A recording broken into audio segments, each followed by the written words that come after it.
There is a photograph taken in Reykjavik in the summer of 1972 that tells you almost everything you need to know about what chess does to a human mind.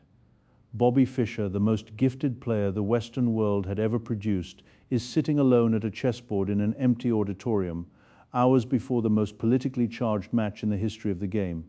And his expression is not one of confidence or concentration. It is something closer to siege. Boris Spassky, the reigning world champion and the pride of the Soviet chess machine, was waiting for him across the Atlantic. And the question that hung over that summer, the question that still hangs over chess today, was not simply who would win, but what it costs a person to be capable of winning at all. That question did not begin in 1972. It did not begin with Fischer or Spassky or even with the Cold War. It begins much earlier in the coffee houses of 18th century Europe, in the correspondence games carried by post across national borders, in the first recorded instances of players refusing to shake hands, throwing pieces, collapsing in hotel rooms, or spending years in psychiatric care. Chess has always attracted a very specific kind of mind, obsessive, pattern-hungry, capable of extraordinary sustained concentration, and it has always, with a kind of terrible regularity, broken those minds open. The history of chess is not just a history of brilliant ideas, it is a history of brilliant people pushed to the edges of what human psychology can sustain. To understand why, you have to go back to the very structure of the game itself. Chess is a closed system. Every piece, every rule, every possible move is visible to both players simultaneously. There is no hidden information, no luck, no dice. When you lose, you cannot blame the cards you were dealt. You can only blame yourself or your opponent's genius, which amounts to the same humiliation. This is psychologically unusual. In almost every other competitive domain, there is some external variable to absorb the blow of defeat. In chess, the board reflects you back at yourself with a kind of merciless clarity, and the stronger you are, the more devastating that reflection becomes. The first player to understand this professionally, to weaponize it, and also to suffer from it, was a man named Paul Morphy. Morphy was born in New Orleans in 1837, and by the time he was 21 years old, he had traveled to Europe and dismantled the finest players on the continent with a speed and elegance that contemporaries struggled to explain. He beat Adolf Anderssen, the unofficial world champion, in an informal match in Paris in 1858 by 8-3. He played blindfolded against 8 opponents simultaneously in Birmingham and won 6, drew 1, lost 1. The chess press, which was by then a genuine institution, newspapers like the Illustrated London News had been publishing chess columns since the 1840s, treated Morphy as something between a prodigy and a supernatural event. And then at the height of his powers, he stopped playing. He returned to New Orleans, tried to establish a legal career, and found that the fame of chess followed him like a shadow he could not escape. He reportedly refused to discuss the game, refused challenges, and grew increasingly erratic and paranoid in his behavior, convinced that people were conspiring against him, that his clothes were being stolen, that he was being persecuted. He died in 1884 at 47, having played almost no serious chess for the last 2 decades of his life. The chess world offered various explanations: thwarted ambition, professional failure, hereditary factors, but the pattern itself was already becoming familiar. The greatest player of his generation had been undone not by a stronger opponent, but by something internal, something the game had excavated in him and left exposed. The institutional world of chess was developing rapidly during this period, and that development created new pressures of its own. The first international chess tournament was held in London in 1851, organized alongside the Great Exhibition, and it was won by Anderssen himself. The format was knockout matches, chaotic by modern standards, with no standardized time controls and no clear criteria for what constituted a world championship. The clock problem was particularly serious.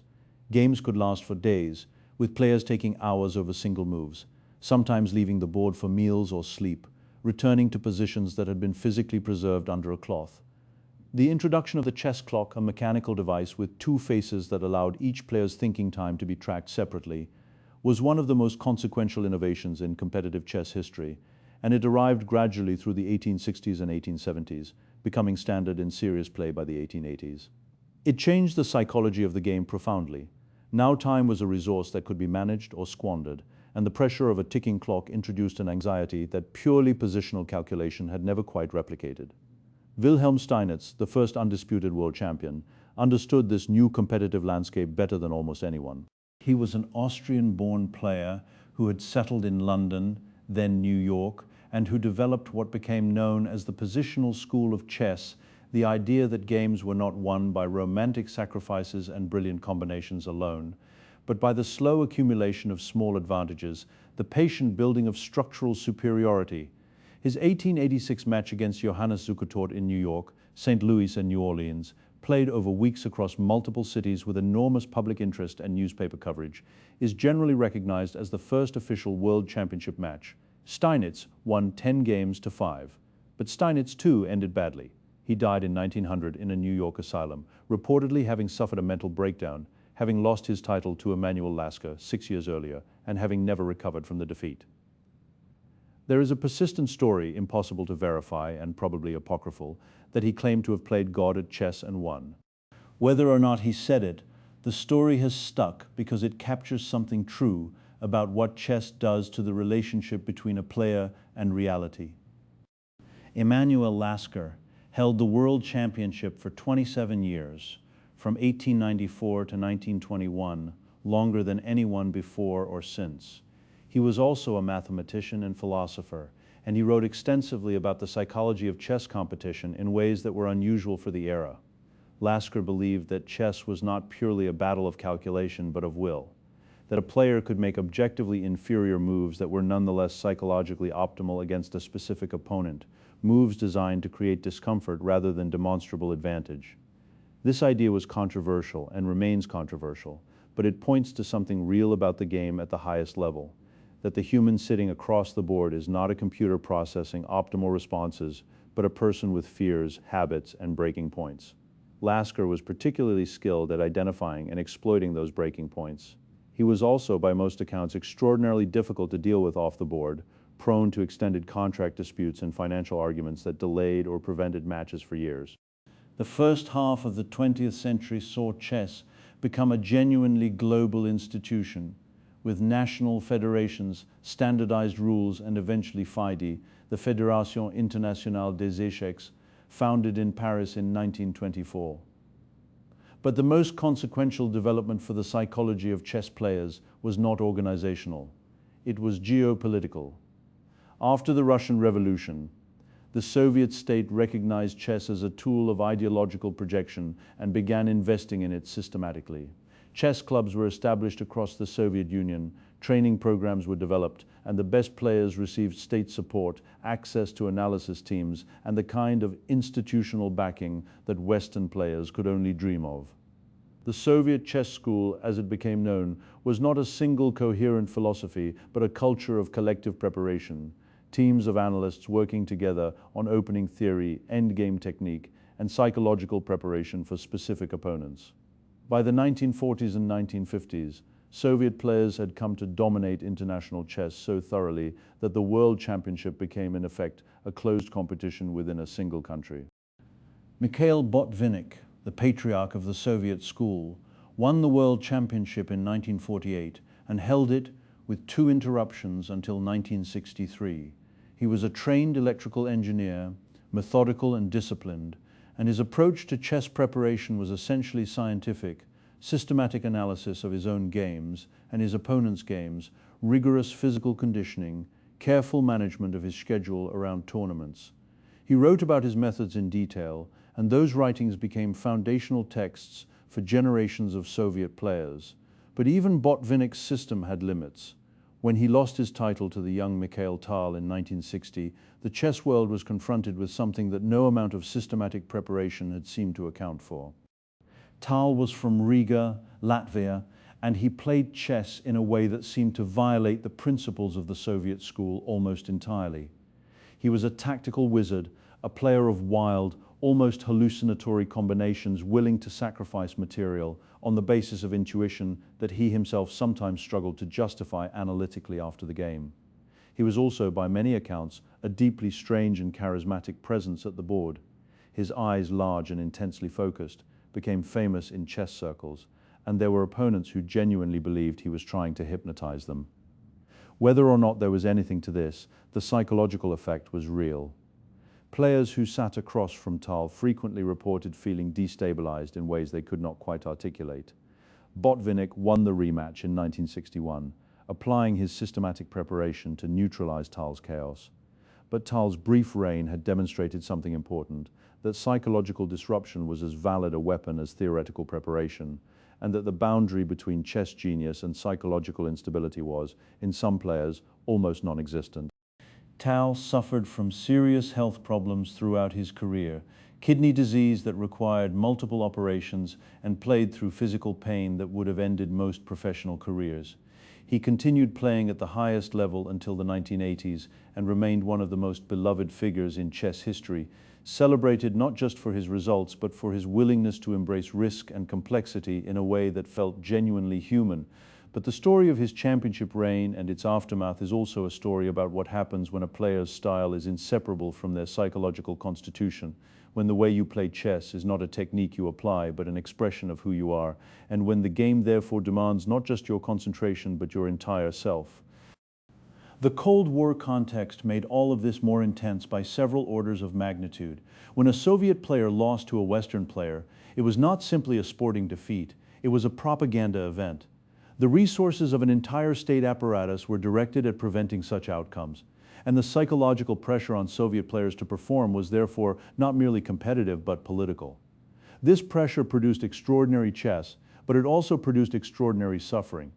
Viktor Korchnoi, who defected from the Soviet Union in 1976 after years of conflict with the chess establishment, described the environment of Soviet competitive chess in terms that were closer to political persecution than athletic competition.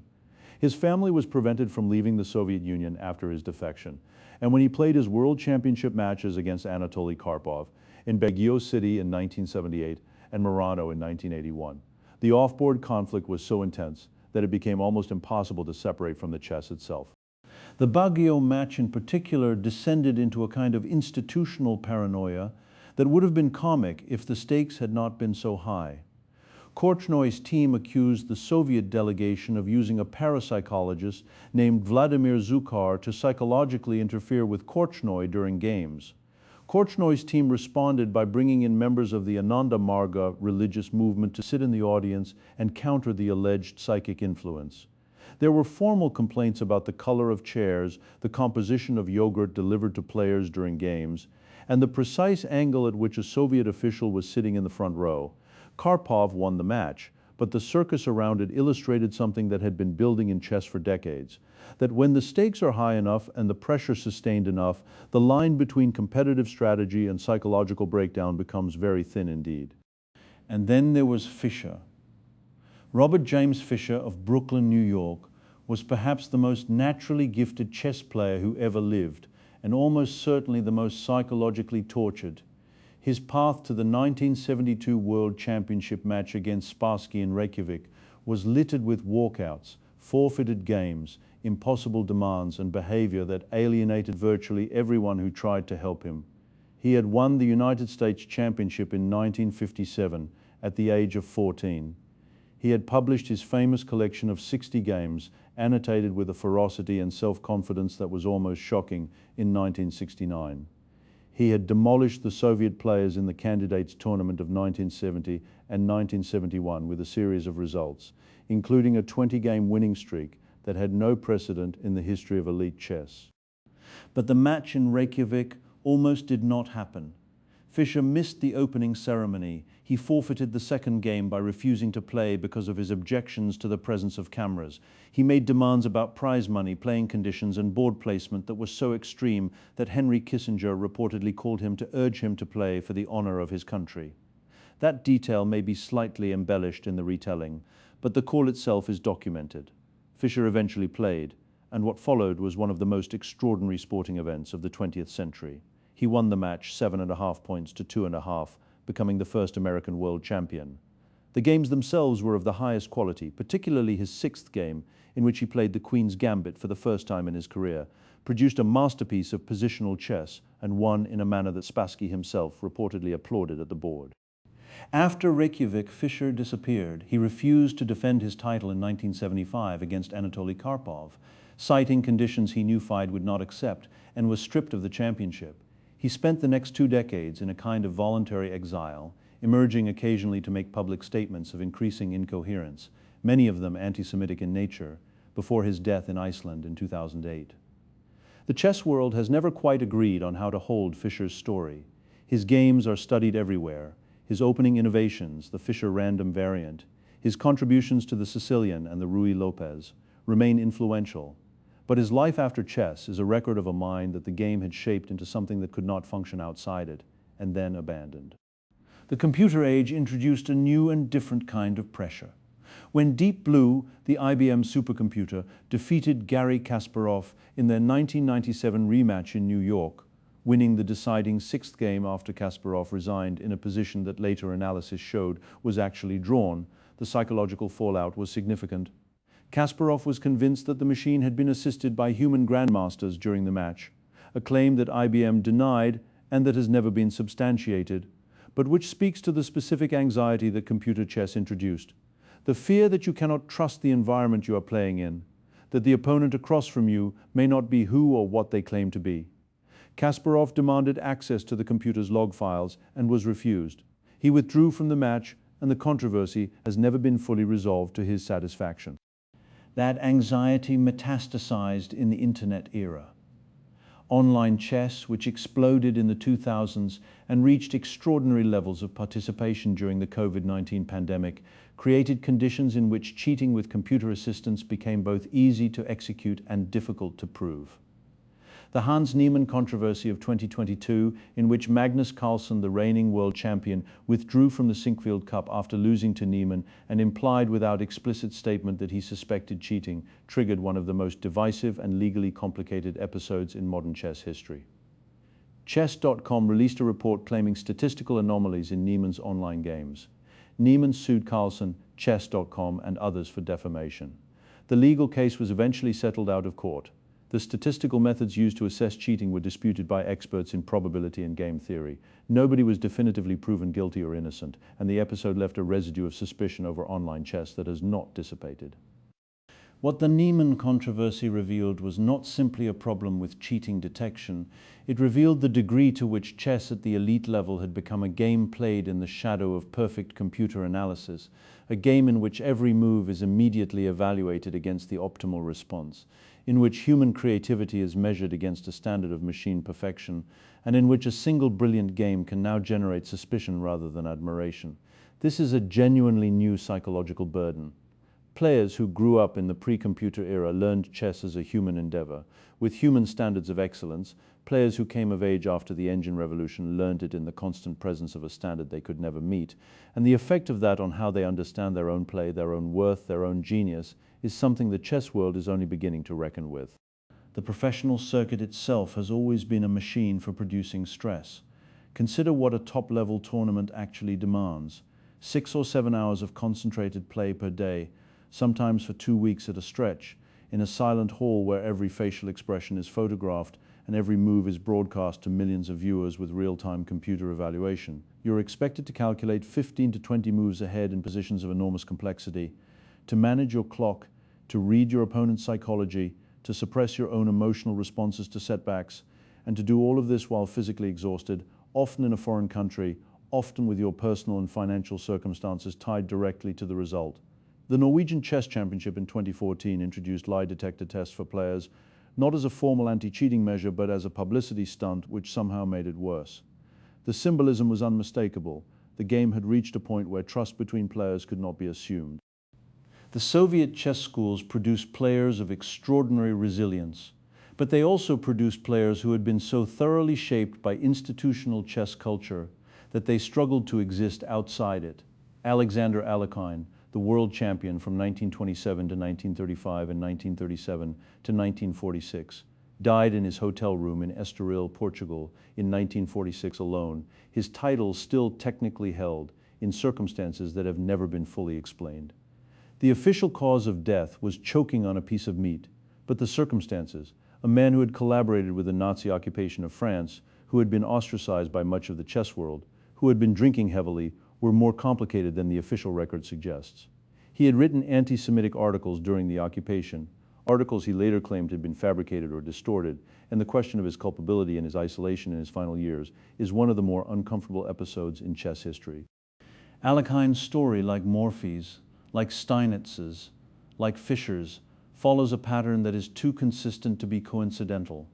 The game selects for a particular kind of mind, one capable of holding enormous complexity and working memory, of sustaining focus for hours, of finding patterns in chaos, and then it subjects that mind to conditions of competition, public scrutiny, political instrumentalization, and technological displacement that would challenge any psychology. The players who survive longest are not necessarily the most talented.